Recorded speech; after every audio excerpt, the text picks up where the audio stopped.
हमारा चैनल ज्ञान आधा मतलब संगे सब्सक्राइब कर लो और घंटी के छवा दबा।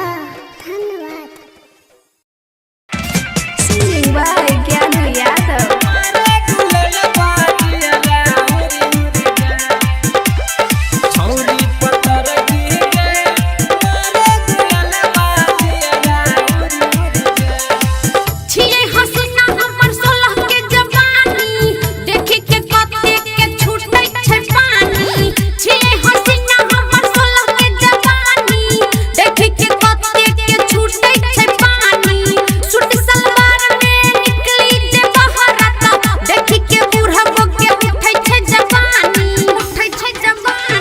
छौरी पतर की गे मारे गुलल बाजिया उरी उरी जाए। छौरी पतर की गे मारे गुलल बाजिया उरी उरी जाए।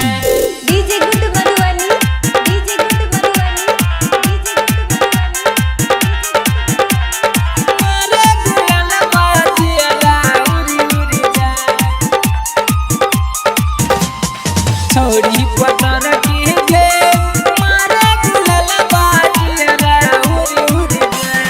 करन तू है गे नखरा नहीं त लग जत तोरा में बखरा, लग जत तोरा में बखरा। है गे करन तू गे नखरा नहीं त लग जत तोरा में बखरा।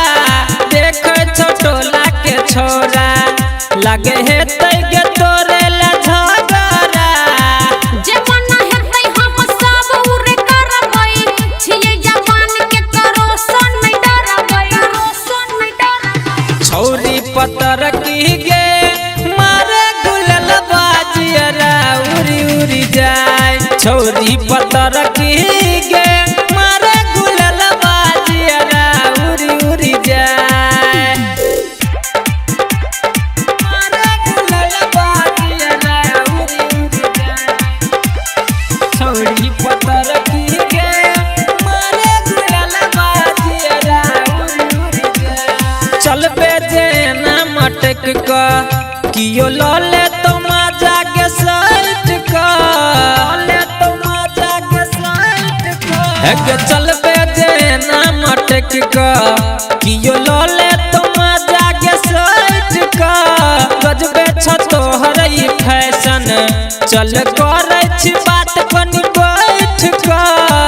हमरा फैशन के सगरो छै हाला, देखि के डोलै छै डोला महाला, डोला महाला। छौरी पतर की गे मारे गुलल बाजिया उरी उरी जाए। छौरी पतर की